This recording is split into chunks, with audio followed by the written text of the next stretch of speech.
హైదరాబాద్ నాచారంలో యువతి ఆత్మహత్య ఘటన కలకలం రేపుతోంది. సెల్ఫీ వీడియో తీసుకొని మరి దీప్తి అనే ఒక యువతి ఆత్మహత్య చేసుకుంది. హబ్సిగూడలోని ఐఐసిటీలో ప్రాజెక్ట్ అసిస్టెంట్గా పనిచేస్తోంది దీప్తి. అయితే ఐఐసిటీలోనే దీప్తి తండ్రి కూడా పనిచేసేవాడు. ఆయన పేరు సంగీతరావు. అయితే ఇటీవల కాలంలో రిటైర్డ్ అయిపోయాడు కూడా. ఆయన విధి నిర్వహణలో ఉన్నప్పుడే ఆయన అక్కడ ఆల్రెడీ పనిచేస్తున్న నేపథ్యంలోనే అనిల్ అనే ఒక వ్యక్తి తన భార్య అనితకి అందులో ఉద్యోగం ఇప్పించాలంటూ సంగీతరావుకి 15 లక్షల రూపాయలు ఇచ్చాడట.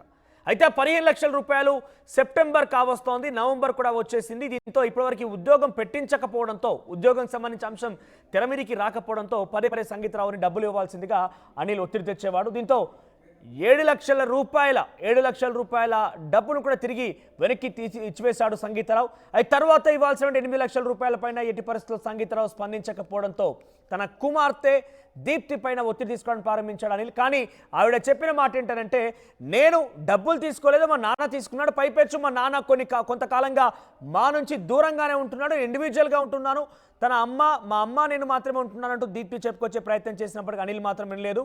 ఎటకేలకు అనిల్ తన భార్య అనిత చేత దీప్తి పైన, సంగీతరావు పైన నాచారం పిఎస్లో కంప్లైంట్ ఇచ్చే ప్రయత్నం చేశారు. కంప్లైంట్ ఆధారితంగా వారిపైన కేసు కూడా నమోదైంది. సివిల్ కోర్టులో కూడా వీళ్ళపైన దావా వేశారు. సో ఈ రెండు ఘటనలకు సంబంధించి అంశాలు దీప్తి అనే అమ్మాయిని చాలా కలిచివేశాయి.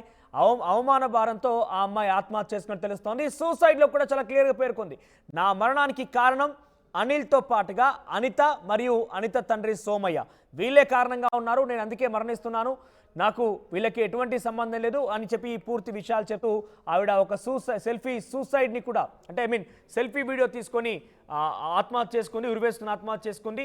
తన సెల్ ఫోన్ పరిశీలిస్తే ఈ వీడియో బట్టబయలైంది. ఈ వీడియోలో నా మరణానికి కారణం వీళ్ళే అని చెప్తూనే, నా మరణం తర్వాత నా శవాన్ని వైద్య పరీక్షల నిమిత్తం సంబంధించి నిమిత్తం పంపించాడంటూ కూడా ఆ అమ్మాయి చెప్పడం జరిగింది. సైదులు అనిల్, అనిత, సోమయ్యల పైన ప్రస్తుతం నాచారం పోలీసులు కేసు నమోదు చేశారు. పూర్తిగా నా మరణానికి కారణం వాళ్ళే అని చెప్తూ, నాన్న డబ్బు తీసుకుంటే నా మీద తప్పుడు కేసులు పెట్టారు, నా జీవితాన్ని నాశనం చేశారంటూ ఆవేదన వ్యక్తం చేస్తూ ఆవిడ ఆ వీడియోలో రికార్డ్ చేయడం జరిగింది. కేసుల మీదే పోరాడే స్తోమత నాకు లేదు, నా మరణంతో నా కుటుంబానికి న్యాయం జరుగుతుందని, నా చావుకు కారణమైన వాళ్ళకు శిక్ష పడాలన్న మృతదేహాన్ని కూడా వైద్య పరిశోధనకు ఇచ్చేయంటూ ఆ అమ్మాయి దీప్తి సెల్ఫీ వీడియో రికార్డ్ చేసింది. ఒకసారి ఆవిడ ఏం మాట్లాడింది చివరి నిమిషాల్లో ఆ వీడియో ఏంటి అనేది చూసే ప్రయత్నం చేద్దాం. తీసుకుంటాను కానీ అవి చూస్తూ నేను తప్పు చేస్తాను అనుకోకండి, కరెక్ట్, కష్టపడి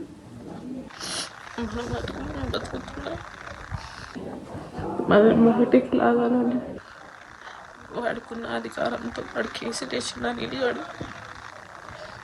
వాడు వేసిన కేసులు తప్పని అందరూ తెలుస్తుంది, అందరూ ఎవరు హిట్ చేయట్లేదు. మరి ఎక్కడికి వెళ్ళినా డబ్బులు కట్టినట్టు కానీ మనం నిజంగా తీసుకున్నామా లేదా అని ఎవరు చూడట్లేదు.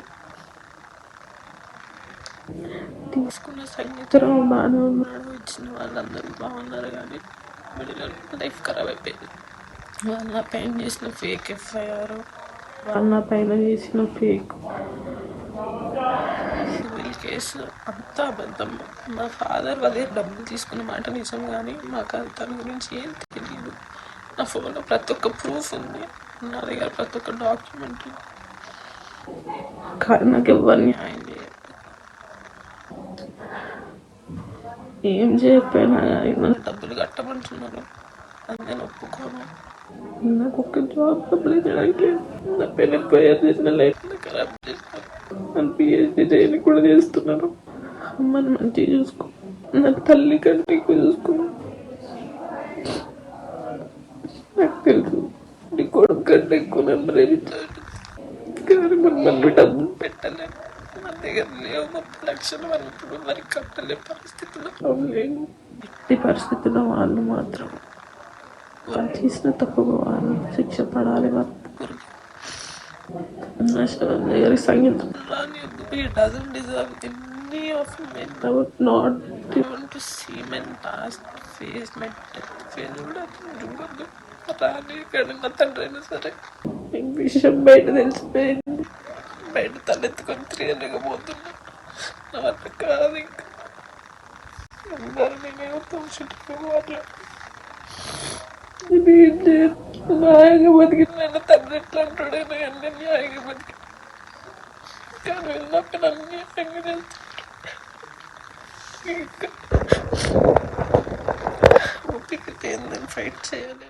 ఇది చివరి నిమిషంలో దీప్తి ఆత్మహత్య చేసుకునే ముందు రికార్డ్ చేసుకున్న వీడియో. తనకు సంబంధం లేని విషయం పైన కావాలనే ఇబ్బంది పెట్టి తప్పుడు కేసులు నమోదు చేశారు. ఇన్ఫ్యాక్ట్ తనకు మాట కూడా మాట్లాడింది. అనిల్ అధికారంతో ఉన్నాడు, ఆయన అధికారంతో నేనేమాత్రం తాళలేకపోతున్నా, నాకు ఆ స్తోమత లేదు, ఇప్పటికే చాలా ఇబ్బందుల్లో ఉన్నాం, నేను ఇంకా నా తల్లిని నేను ఇబ్బంది గురి చేయదలుచుకోలేదు, ఇక దయచేసి నా తండ్రి నా శవం దగ్గర కూడా రావద్దన్నట్టుగా ఆవిడ మాట్లాడుకొచ్చినట్టు అర్థమవుతోంది. ఒకసారి మా ప్రతినిధి దేవిక దగ్గరికి వెళ్దాం. దేవిక, ఏం జరిగింది? తండ్రి సంగీతరావు తీసుకున్నటువంటి డబ్బులకు దీప్తిని బలి చేశారంటే ఏం తెలుస్తుంది? అంటే ఈ రకంగా దీప్తి మాటల్లో అయితే చాలా క్లియర్గా అర్థమవుతోంది. తన తండ్రి తీసుకున్నారు, అది కూడా ఎంత తీసుకున్నారన్న విషయం తెలియదు. చాలా చూసేవారంతా కూడా ఇచ్చేయాల్సిందని పట్టుబడుతున్నారే కానీ ఎంత ఇచ్చారు ఏంటని ఎవరికి మాత్రం తెలియలేదన్నట్టుగా ఆవిడ మాట్లాడుకొస్తున్నారు. ఏంటి అప్డేట్స్? ఎస్ మనోజ్, నాచారం సరస్వతి కాలనీలో దీప్తి అనే మహిళ 25వ తారీఖు అంటే డిసెంబర్ 25వ తారీఖు క్రిస్మస్ రోజు ఇంట్లో వాళ్ళందరూ కూడా చర్చికి వెళ్ళిన నేపథ్యంలో తను ఒక్కతే చర్చికి రాను, నేను ఇంట్లోనే ఉంటాను, నాకు కొంచెం తలనొప్పిగా ఉంది అంటూ కూడా ఇంట్లోనే ఉండి ఒక్కసారిగా తను సెల్ఫీ వీడియో తీసుకొని మరి ఆత్మహత్య చేసుకుందని చెప్పొచ్చు. అయితే ప్రస్తుతానికి దానికి వివరాలు చూసుకుంటే కనుక దీప్తి అనే మహిళ ఇప్పుడు ప్రస్తుతానికైతే మనం వాళ్ళ ఇంటి దగ్గరే ఉన్నాం. అయితే పైకి వెళ్తే కనుక దీప్తి అనే మహిళ హబ్సిగూడలోని ఐఐసిటీలో పనిచేస్తూ ఉంది. అంటే ఏదైతే ప్రాజెక్ట్ అసిస్టెంట్గా అయితే పనిచేస్తుంది అదే కంపెనీలో తన తండ్రి కూడా పనిచేస్తూ రిటైర్ అయిపోయారు. అయితే ఏదైతే ఐఐసిటీలో తన తండ్రి సంగీతరావు కూడా పనిచేస్తూ రిటైర్ అయిపోయారు కాబట్టి అందులో పని కోసం కానిస్టేబుల్గా పనిచేస్తున్న ఒక వ్యక్తి ఎవరైతే ఉన్నారో అనిల్ అనే వ్యక్తి తన భార్య అనిత కోసం ఆ కంపెనీలో జాబ్ కావాలి అంటూ కూడా సంగీతరావుకి దాదాపుగా కొన్నేళ్ల క్రితం అంటే 2 ఏళ్ల క్రితం 15 లక్షలు అయితే ఇవ్వడం జరిగింది. ఆ 15 లక్షలు దాదాపు ఇప్పుడు కొన్ని సంవత్సరాలు అయిపోగా ఇప్పటి వరకు కూడా డిసెంబర్ అయిపోయింది, నవంబర్ అయిపోయింది, ఇప్పటికీ కూడా జాబ్ రాలేదు. సో మీరు మా డబ్బులు మాకు తిరిగి ఇవ్వండి అంటూ కూడా అనిల్ చెప్పడం జరిగింది. అయితే 7 లక్షలు ఇవ్వగా ఇంకా మిగతా డబ్బులు ఇవ్వడానికి కొంత సమయం పడుతుంది. అదేవిధంగా కొంచెం ఫోన్లో కూడా కాంటాక్ట్లో లేరు. మిగతా డబ్బులు ఇవ్వడానికి అంటే తీసుకోవడానికి ఎంతగా ప్రయత్నించినా కూడా సంగీతరావు అసలు స్పందించకపోవడంతో తన కూతురు దీప్తిని ఒత్తిడి చేయడం జరిగింది. అయితే ప్రస్తుతానికి చూడొచ్చు వాళ్ళ ఇంటి దగ్గర అయితే ఉన్నాం.